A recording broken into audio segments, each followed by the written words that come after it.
Please welcome Jisme.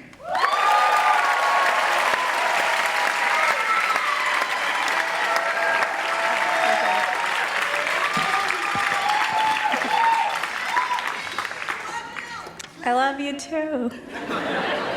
Guys, my mommy's here. Mommy, wave your hand.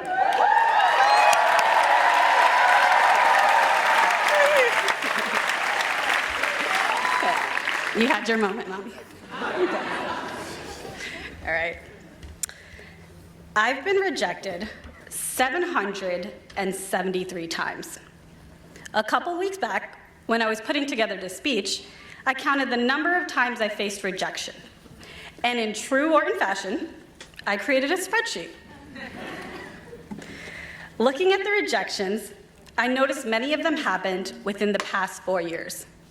I've been rejected in every arena of my life. I basically have a college degree in it. Counting all, I realized that we all got to this day with at least one rejection. Yet despite that, we made it here. Counting all the times I heard, thanks, but no thanks, or this is not for you, I learned rejection is not all bad. It's actually proof of bravery, of heart. One beautiful thing about being rejected is that in order for it to happen, you have to put yourself out there in the first place. And that takes courage, the kind of courage a Wharton student has.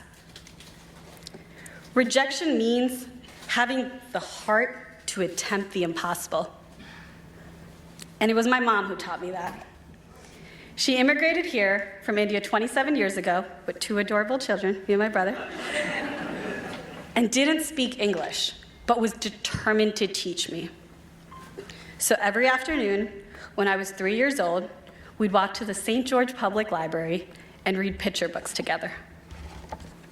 And eventually, I did learn to speak English. But what I realize now that I didn't realize then was that we were learning together. My mom faced her impossible, teaching English to her daughter while she was teaching it to herself. And today, standing on this stage, about to graduate from the #1 business school in the country,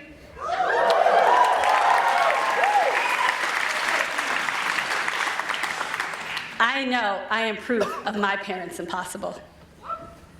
For me, Wharton once seemed unimaginable, and that might be the case for some of you here today. I mean, I couldn't have dreamt of being at an institution like this as a kid growing up who used to collect soda cans off the street with her father just so we can make a little extra money for the family. This place that we all have the privilege of learning, thriving, growing, and now graduating from is a special place. The kind of place where the name alone commands respect and alumni are innovators and leaders in their field. Like Laura Lang, former CEO of Time Inc., the co-founder of Allbirds, Joey Z, and airline god Robert Crandall, who created the American Airline Frequent Flyer program, and we all know how much we love our points. The kind of place where nearly 400 of us, some of us who have never performed before, joined dance studio and danced our hearts out right on this stage. Or the kind of place where many of us could become good friends with a Black Hawk pilot, Cody Summer, who flew 400 combat flight hours in Afghanistan.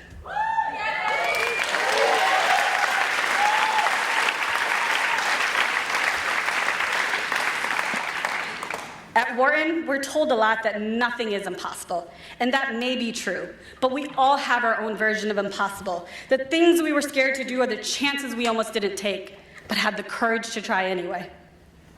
Just like our very own commencement speaker, Jonathan Gray, president and CEO of Blackstone, Mr. Gray is what the Wall Street Journal called a determined investor who rarely wavers in dark moments.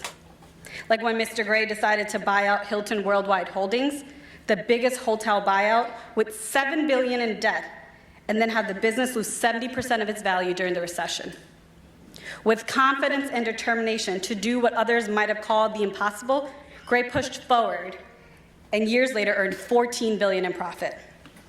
Back then, Mr. Gray said he didn't lose a wink of sleep during Hilton's darkest days. He said, and I quote, "Being a believer, for better or for worse, can be helpful." Now, I don't know how many no's Mr. Gray has overcome in his life, but I'm sure he'll agree. Whenever we hear our first, or second, or 773rd no, we owe it to ourselves to remain believers and to keep trying. That's because we are a powerful force. Our belief in ourselves and each other could change the world, and it will. Over the past 2 years, Wharton has constantly told us to stretch our beliefs, our experiences, and ourselves. This institution has given us the tools, the confidence, and the community to not only reach our impossible, but to surpass it. If there's a group of people who know what it means to chase the craziest ideas, to answer the questions no one else thought to ask, to build what isn't there yet, it's this class. If there's a group of people who are going to make this world a better place, it's us. So my message to you, my fellow graduates, from this day forward, for every no, for every we regret to inform you, for every sorry maybe next time, there's a whole group of people rooting for you.